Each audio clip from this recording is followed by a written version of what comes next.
Hello student, मैं doctor Anju Mittal BSc part first में आज हम मेंडल्स लॉ के बारे में पढ़ेंगे, जिन्होंने आनुवंशिकता के ऊपर काम किया था कि किस तरह से करैक्टर एक पीढ़ी से दूसरी पीढ़ी के अंदर ये जाते हैं और उनकी रूल्स मटर के ऊपर कुछ एक्सपेरिमेंट करके उससे दिए। पेरेंट्स के द्वारा करैक्टर को ट्रांसमिट करना अपनी संतति को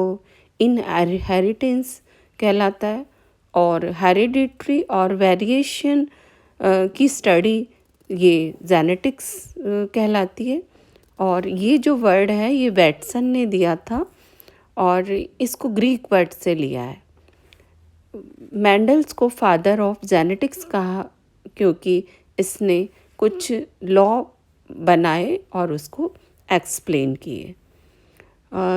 मेंडल्स साइंटिस्ट के साथ में एक पादरी था और इसने कुछ एक्सपेरिमेंट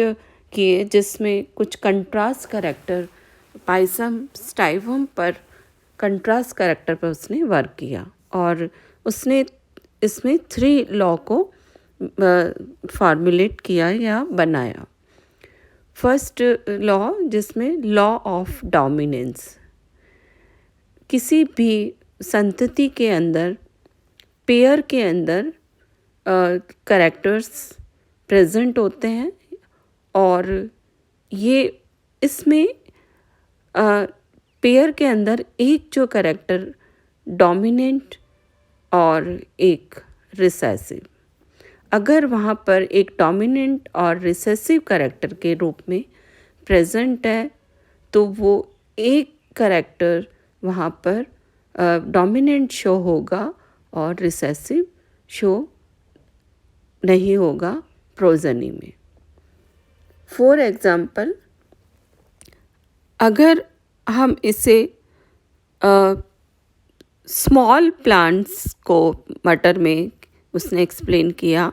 और लंबे प्लांट्स के साथ में उसे क्रॉस कराया तो उससे प्राप्त होने वाले ये सभी लंबे प्लांट्स थे,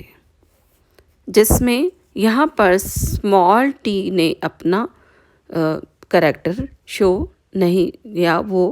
तो ये डोमिनेंस लॉ ऑफ डोमिनेंस की जो करैक्टर डोमिनेंट है वो ही फर्स्ट पीढ़ी F1 के अंदर अभिव्यक्त हो पाता है और रिसेसिव अपने गुणों को अभिव्यक्त नहीं कर सकता। इससे प्रभाविकता का नियम या लॉ ऑफ डोमिनेंस कहा रिसेसिव और डोमिनेंट करैक्टर। अगर इसे इसी तरह से सेकंड लॉ के अंदर लॉ ऑफ सेग्रीगेशन, इस पीढ़ी के अकॉर्डिंग जब हम F1 के अंदर सभी लंबे प्लांट्स प्राप्त करते हैं तो इनमें नेक्स्ट पीढ़ी के लिए इन्हें सेल्फिंग या स्वतः ही इनके अंदर जनन होने दिया जाता है। तो F2 जनरेशन के अंदर मिलने वाला जो रेशियो है जिसमें एक शुद्ध लंबे थे और 2 हाइब्रिड जो लंबे थे और फिनोटिपिकली जिसमें लंबे थे लेकिन उनके जीनोटाइप में वो दोनों एक स्मॉल टी और एक रिसेस लॉन्ग टी के करैक्टर थे और एक इसमें 25% जिसमें एक बोना प्लांट था। तो यानी 25% शुद्ध लंबे, 50% संकर या हाइब्रिड जिसमें लंबे थे लेकिन और एक जिसमें 25% सभी छोटे प्लांट्स थे। तो ये कि प्लांट्स इनके अंदर इसने नियम दिया कि यहाँ पर फर्स्ट पीढ़ी में 2 जो डिफरेंट गैमेट एक दूसरा से संयुक्त होके जिसमें डोमिनेंट ने अपना प्रभाव दिखाया था, लेकिन ये नेक्स्ट F2 जनरेशन में एक दूसरे से अलग हो गए और अलग पीढ़ी के अंदर पहुंच गए। तो इसे पृथक्करण की, उसमें एक दूसरे से वो पृथक हो जाते हैं, अलग अलग पृथक होके, और एक दूसरे से जॉइंट की नेक्स्ट जनरेशन के लिए एक दूसरे से पृथक होने की प्रक्रिया इसके अंदर होती है। इसे लॉ ऑफ सेग्रीगेशन या पृथक्करण का नियम दिया। और तीसरा जो लॉ है वो लॉ ऑफ इंडिपेंडेंट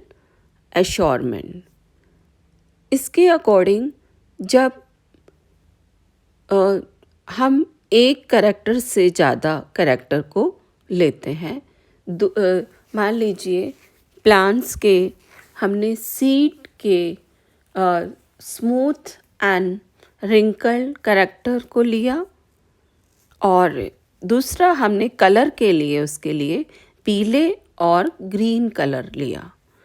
पीला डोमिनेंट है हरे कलर पर और गोल झुर्रीदार पर डोमिनेंट है। तो इनके अंदर इन कैरेक्टर को जब लिया गया तो एक साथ में संकर करवाया, जिसमें लंबे और पीले के साथ में बोने और झुर्रीदार को जब करवाते हैं तो इनसे मिलने वाले जो कैरेक्टर है, जिसमें ये पीले गोल और पीले झुर्रीदार, हरे गोल और हरे झुर्रीदार, यानी कि इनके संयोजन के अंदर डिफरेंट इनके अंदर कॉम्बिनेशन देखने को मिलते हैं। तो दो जो कैरेक्टर हैं वो अपने इंडिपेंडेंट एक दूसरे से अपना प्रभाव या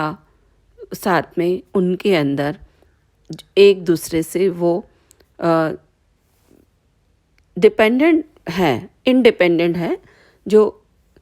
अलग होकर एक पेयर बनाने के लिए सक्षम है। अगर यहाँ पर पीले के साथ में गोल कैरेक्टर जुड़ सकता है,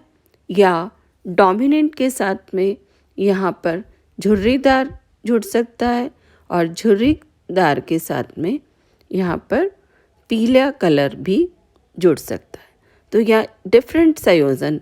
उनके इंडिपेंडेंट एश्योरमेंट या स्वतंत्र अभिहन के कारण हुआ कि वो जो कैरेक्टर है, टू डिफरेंट कैरेक्टर है, वो इंडिपेंडेंटली एक दूसरे से अपना